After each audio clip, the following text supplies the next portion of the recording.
All right, this is the podcast for the second part of the sound waves notes. So we're going to start off with where we left off, so make sure you have your notes out that you received yesterday.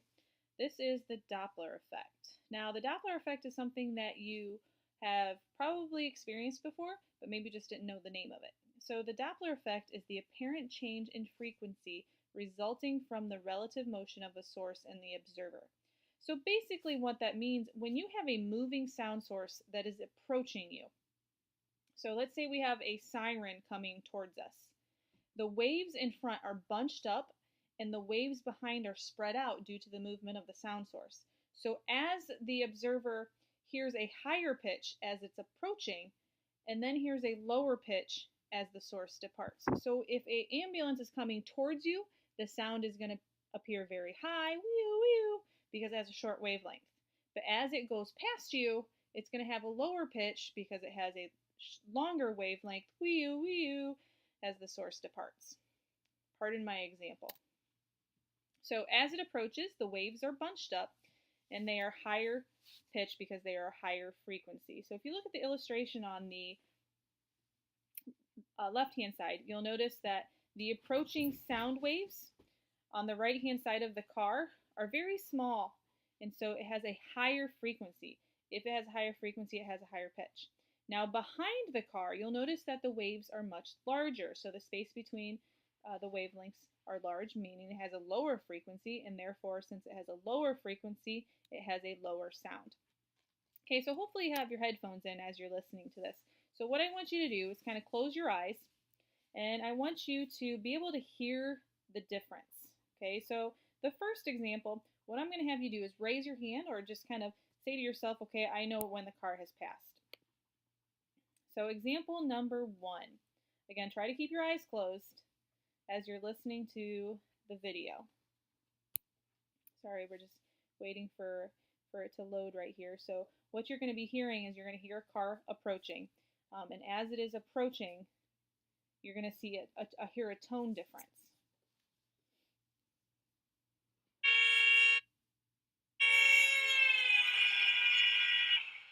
Okay, so you can clearly hear the difference between as the horn is honking towards you and as it passed you.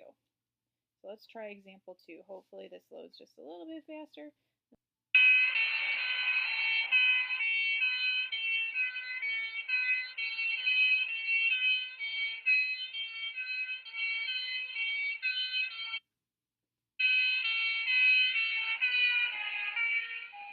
Okay, so it is very clear how the sound waves have changed as it's approaching and as it goes back. So again, that is because as it's approaching, those waves are bunched together, so therefore it has a higher frequency, and as it moves past you, they are spread out and has a lower frequency.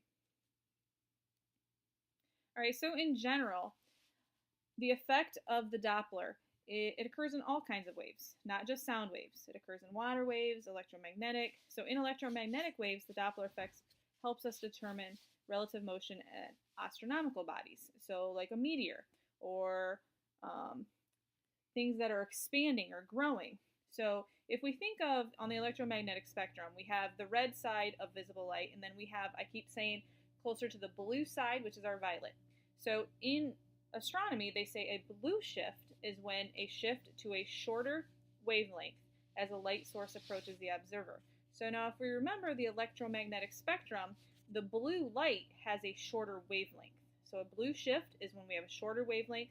A red shift is when we are going towards a longer wavelength and things are moving away from the observer. So this shift of wavelength tells astronomers a great deal about relative movements in space. It typically tells them if things are moving away, so even if things are expanding. So if we have planets that are expanding or moving away from us, it's showing that our universe is growing. And they use it, we'll get more into this when we talk about astronomy, but when they talk about the Big Bang Theory and this rapid expansion of the universe, they do go back to the red shift and the blue shift. So sonic boom, I kind of briefly said something about it in class yesterday. So consider the Doppler effect as a vehicle, such as a jet moves faster and faster. The sound waves in front get shorter and shorter. So think of that picture with the car. So now we have a fast-moving jet where those waves are getting really close together. So until the vehicle reaches the speed of sound, which is approximately 750 miles per hour. As the jet approaches that speed of sound, those compressed sound waves and air build up and act as a barrier in front of the plane. So it's kind of like there's a wall right there. So as the plane exceeds the speed of sound, it forms a high pressure shock, which we hear the sonic boom. So if you look at this picture going across my screen here, we have the source not moving. So now, if you notice how the wave is changing, the source is moving towards the right. I'm sorry, my cat is trying to climb here. You'll notice the change in the wave as it goes across. So as it appears, the far right source, we are at a greater than supersonic speed, and therefore, because of that expansion and that frequency change, it's able to what we call break the sound barrier. A mini sonic boom can be heard when we have a crack of a whip. So with the flick of a wrist, a wave pulse travels down a tapering whip. The speed of the wave pulse increases as the whip thins until the pulse is traveling faster than sound. So that final crack that you hear when you do the crack of a whip is just the air rushing back to reduced pressure. All right, so now when we talk about music a little bit more, generally when we're playing musical instruments, we have things called standing waves and resonance. A standing wave is a stationary waveform arising from the interference of wave traveling in opposite direction. So we have two waves that are going towards each other, and they interfere so much with each other that they're not able to actually go one way or the other. So when these two waves meet, they constructively interfere with each other, forming a combined and standing waveform. Standing waves are only formed when the string is vibrated at particular frequencies, though. So I'm going to do a quick illustration here. If I have a wave that's traveling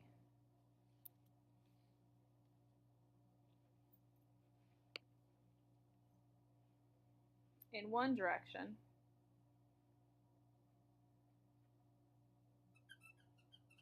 and I have a second wave come along that's traveling in the other direction, they keep interfering with each other because they have the same wavelength, they have the same frequency, and therefore they're only vibrating up and down. They're not necessarily moving like a transverse wave typically would. So they're going to have these meeting points here, kind of like a jump rope, where they're just going to end up just going up and down and not actually traveling in a direction. Therefore, they are standing in place. So it's kind of like a guitar string. So on a guitar, we have our strings attached at the end. Okay, and the only thing that they can do is vibrate back and forth. Therefore, they are a standing wave. They're standing there. They're not actually traveling in a perpendicular direction. Now, resonance is important because resonance has a lot to do with absorbing sound. So a wave effect that occurs when an object has a natural frequency that corresponds to an external frequency. And I know that that definition seems kind of out there a little bit. So some common examples of resonance. In our cafeteria and in the band room, we have these panels, and also in the gym. These panels up right around the top by the ceiling. Okay, these panels, like the red, gray, and black in our school, they're like sound absorbing. Okay, so they are going to act against the sound waves that are coming towards them.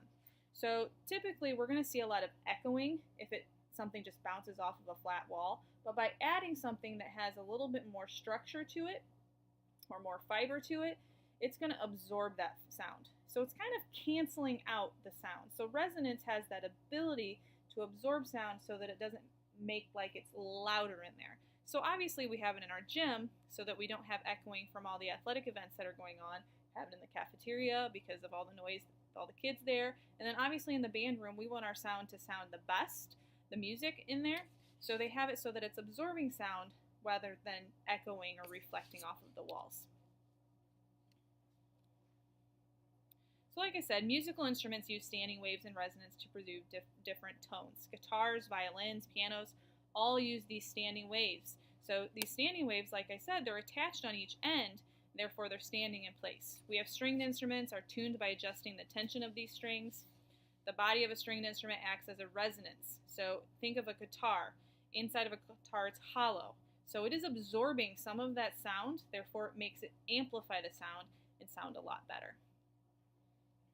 All right, so that concludes the keynote for today. Just remember some important things that we went over.